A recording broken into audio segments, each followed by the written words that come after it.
교재 57페이지입니다. 이스라엘이 다른 신을 섬겼을지라도 하나님이 그들을 사랑하셨듯이 하나님은 호세아에게 음행을 행한 여자를 다시 데려오라 명하십니다. 호세아는 4장에서 부정한 이스라엘에 대해 계속해서 논쟁하시는 하나님을 그립니다.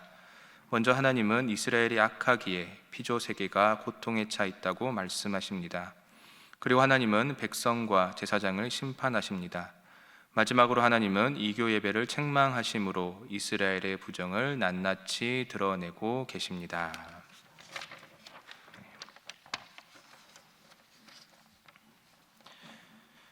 지난 새벽 호세아 2장 마지막에서 징계 후에 반드시 회복시키시는 하나님, 사랑의 하나님에 대해 살펴봤습니다. 오늘은 과연 어떤 내용이 나올지 한번 살펴보도록 하겠습니다. 우리 호세아 3장 1절을 다 같이 읽어보겠습니다. 호세아 3장 1절입니다. 시작.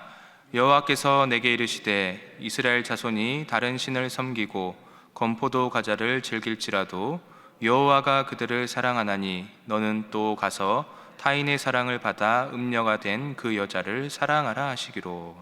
아멘. 여호와께서 호세아에게 말씀하십니다. 이스라엘 자손이 다른 신을 섬기고 건포도 과자를 즐겼다.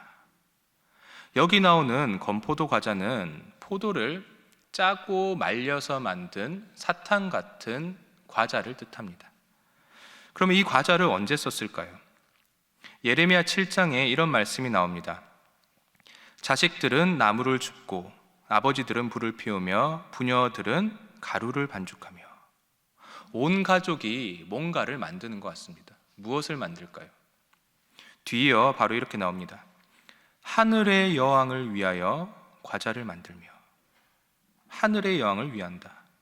그리고 그들이 또 다른 신들에게 전제를 부음으로 나의 노를 일으키느니라. 이스라엘 백성들은 이 과자를 이방신을 섬기는 데 사용을 합니다. 달달한 건포도 과자를 먹기 위해 이방신을 섬겼던 것입니다. 참 씁쓸한 모습입니다. 반면에 여호와 하나님은 어떠십니까? 1절 중반을 보십시오. 건포도 과자를 즐길지라도 여호와가 그들을 사랑하나니. 이스라엘의 사랑과는 참 대비되는 사랑입니다.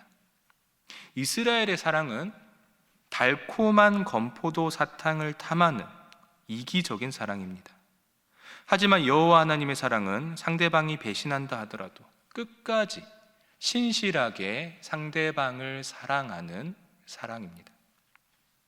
그런데 이런 사랑을 보여주는 하나님이 호세아에게 한 가지 명령을 하십니다. 1절 후반을 보십시오. 여호와가 그들을 사랑하나니 너는 또 가서 타인의 사랑을 받아 음녀가 된 그 여자를 사랑하라 하시기로. 호세아의 부인이 또 창기가 된 것 같습니다. 너는 또 가서 그 여자를 사랑하라. 그러자 호세아가 정말 놀랍게도 순종을 합니다. 2절을 한번 보십시오. 내가 은 15개와 보리 한 오멜 반으로 나를 위하여 그를 사고. 호세아는 합당한 대가를 지불하고 나서 그때서야 그녀를 다시 사옵니다. 합당한 대가를 지불한 겁니다. 마치 예수님의 십자가 사건이 떠오르는 장면입니다. 그리고 호세아의 순종은 여기서 그치지 않습니다. 3절입니다. 그에게 이르기를 너는 많은 날 동안 나와 함께 지내고. 많은 날 동안 함께 지내자. 여호와가 명령하셨으니까 내가 어쩔 수 없이 사오는데 너는 멀리 가 있어. 이런 게 아니라 많은 날 동안 나와 함께 지내자. 부정한 행동을 한 그녀를 어딘가로 쫓아내지 않겠다라고 합니다. 진심으로 함께하는 겁니다. 그리고 그 다음에 뭐라고 합니까? 음행하지 말며. 단순히 데리고만 있는 것이 아니라 그녀를 치유하려는 호세아입니다. 그리고 마지막 명령이 참 의미심장합니다. 마지막 부분을 보십시오. 다른 남자를 따르지 말라. 나도 내게 그리하리라. 나도 내게 그리하리라. 부부인데 너를 가까이 하지 않겠다라고 말합니다. 관계를 안 하겠다는 겁니다. 이게 무슨 의미일까요? 이 부분은 4절에서 5절을 잘 살피면 이해가 되는 부분입니다. 먼저 4절을 보겠습니다. 이렇게 나옵니다. 이스라엘 자손들이 많은 날 동안 왕도 없고 지도자도 없고 제사도 없고 주상도 없고 에봇도 없고 드라빔도 없이 지내다가, 이 부분은 북이스라엘을 향한 호세아의 예언입니다. 먼저 뭐라고 합니까? 이스라엘에 오랫동안 왕도 없고 지도자도 없을 것이다. 왕정 체제인 국가에서 왕과 지도자가 없다라는 게 무슨 의미일까요? 나라가 없어진다는 겁니다. 멸망을 예언한 겁니다. 왕도 없고 지도자도 없을 것이다. 뒷부분도 비슷한 말씀입니다. 제사도 없고 주상도 없고 에봇도 없고 드라빔도 없을 것이다. 전부 다 예배 때 사용되는 것들입니다. 이것들이 전부 다 없어진다라고 합니다. 즉 하나님이 떠날 것이고 예배가 사라질 것이라는 예언입니다. 이 또한 멸망의 예언입니다. 암울한 예언입니다.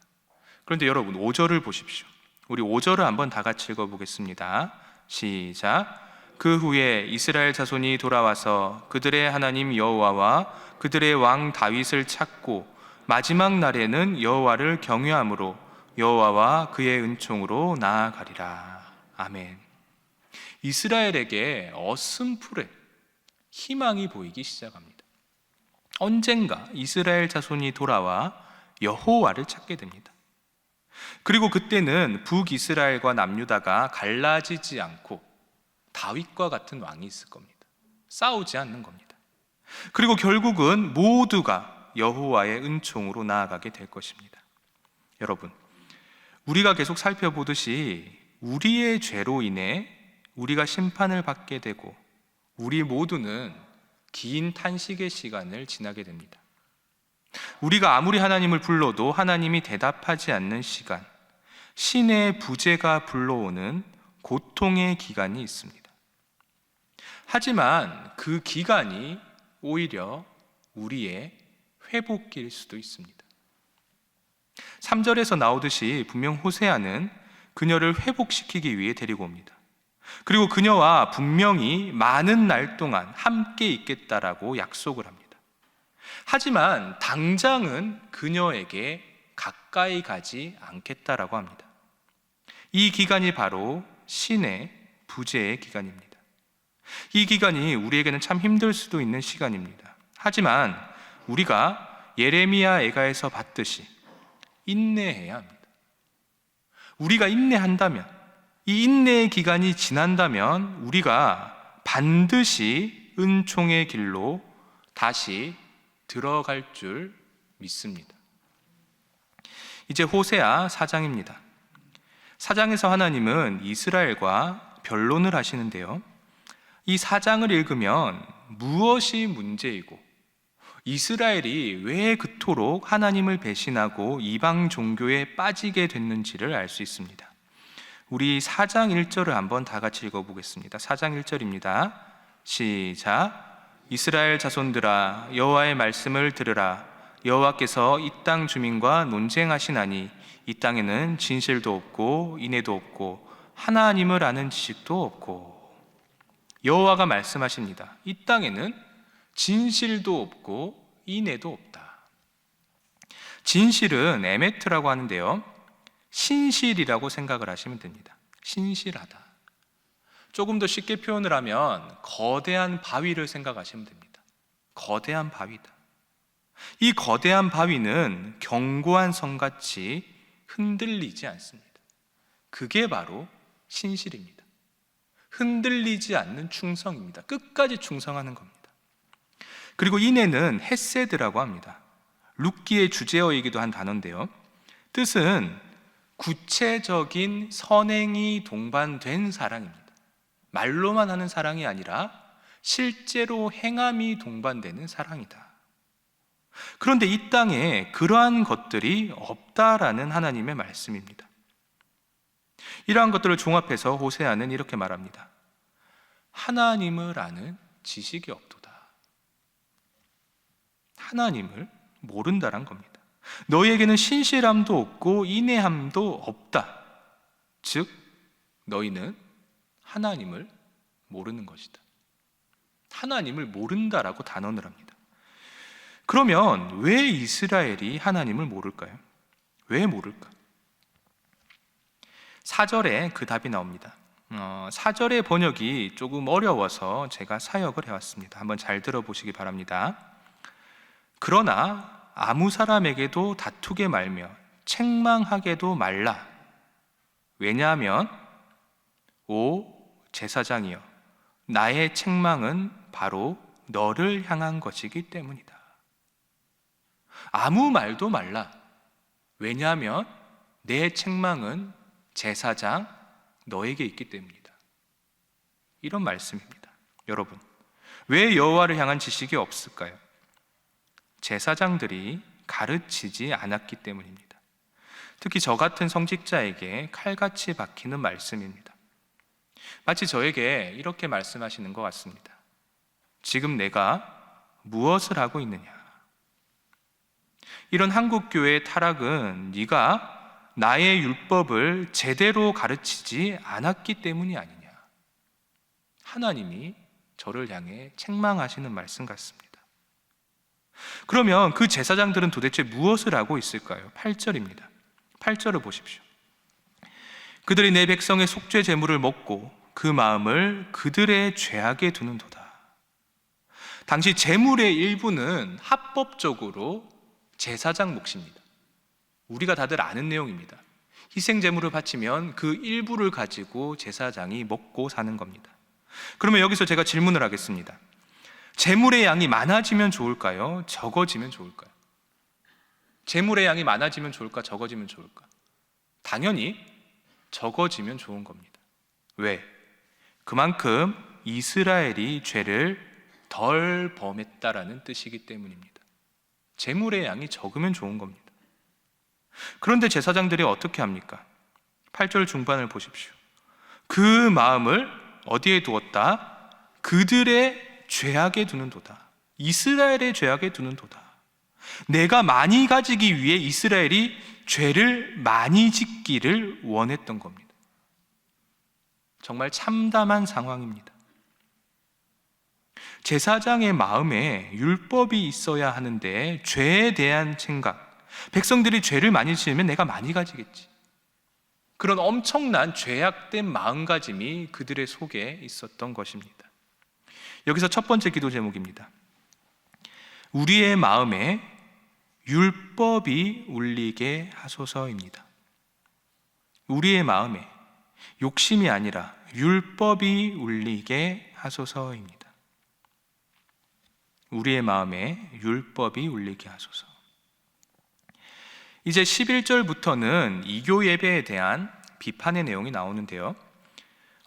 이 부분을 보시면 왜 이스라엘이 그렇게도 이방 예배에 빠지게 됐는지를 알 수 있습니다. 이 부분은 특별히 당시의 배경을 알면 훨씬 더 이해가 잘 되는 부분입니다. 바알은 당시 가나안 이방 제의 안에 있는 남성 신들 중에 가장 유명한 신이었습니다. 가나안 이방 신들 중에 특히 남자 신 중에 가장 유명한 신이 누구냐? 그러면 바알입니다. 그러면 가장 유명한 여성 신은 누굴까요? 우리가 잘 아는 아세라입니다. 남자는 바알이고 여자는 아세라인 겁니다. 이 바알에 대해 조금 더 알아보겠습니다. 이 바알은 주기적으로 죽음을 경험한다라고 믿어졌습니다.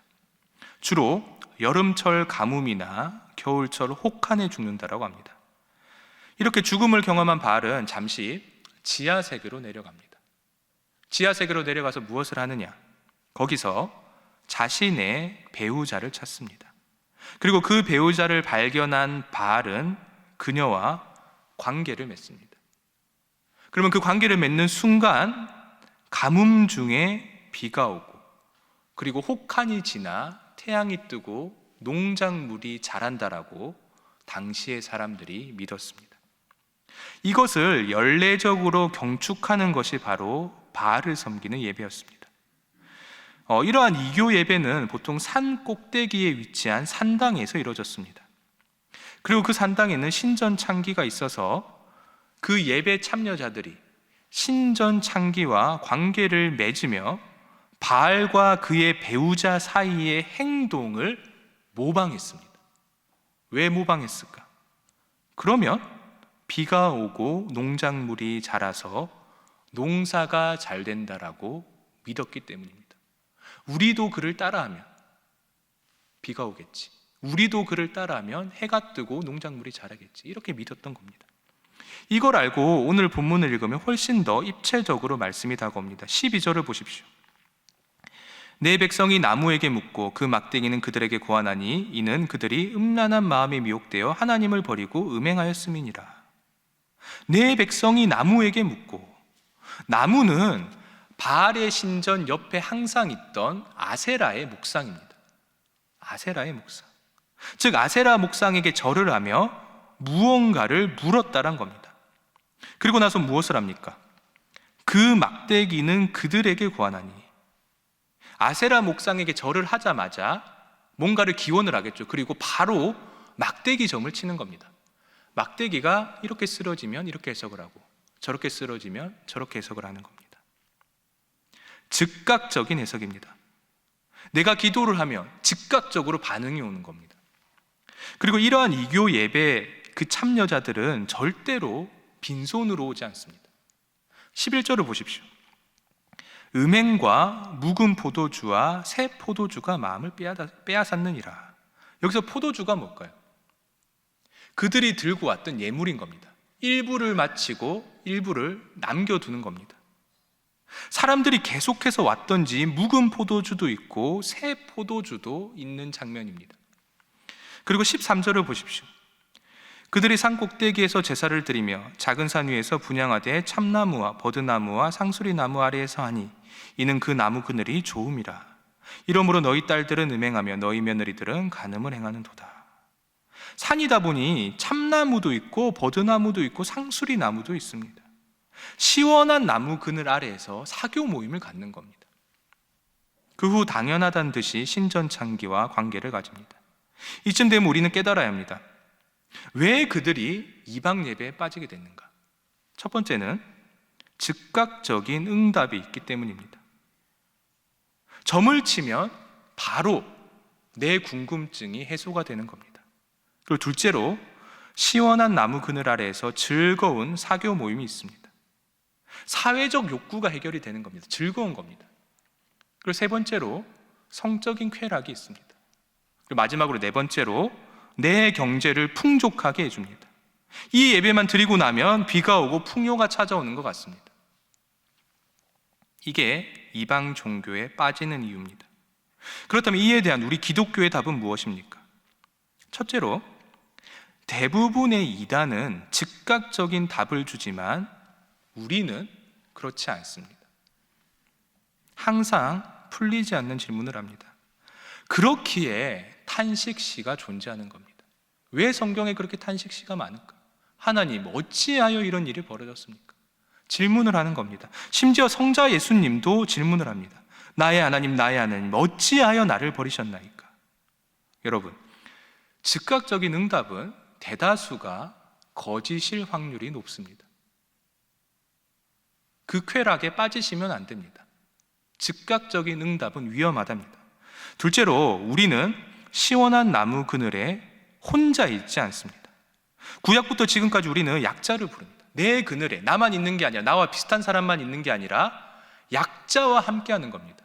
그리고 그 구약의 전통이 신약에까지 이어집니다. 초대교회 때도 함께했습니다. 그리고 셋째로, 우리 또한 아름다운 관계를 말합니다. 이삭과 리브가의 이야기가 있고요, 많은 젊은이들에게 남녀 관계에 대한 지혜의 말씀을 던져주는 잠언의 말씀도 있습니다. 그리고 남녀 간의 아름다운 사랑을 말하는 아가서의 말씀도 있습니다. 삐뚤어진 사랑이 아니라 올바른 사랑, 바른 사랑을 말합니다.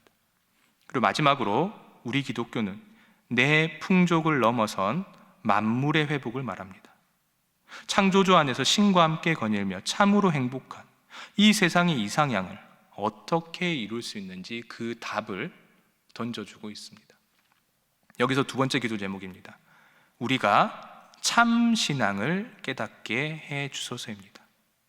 우리가 참 신앙을 깨닫게 해 주소서. 이렇게 오늘 우리가 하나님의 사랑과 이스라엘의 문제점에 대해 살펴봤습니다. 이제 오늘 말씀을 놓고 기도하겠습니다. 첫 번째 기도 제목은 우리의 마음에 율법이 울리게 하소서입니다. 그리고 두 번째 기도 제목은 우리가 참 신앙을 깨닫게 해 주소서입니다. 마지막 세 번째 기도 제목은 주의를 위한 기도인데요, 특별히 배환 위임 목사님을 통해 주시는 하나님의 말씀에 은혜가 넘치도록 해 주소서입니다. 이 세 가지 기도 제목을 놓고 우리 다 같이 기도하겠습니다. 주여 믿습니다. 주여 믿습니다. 주여 믿습니다.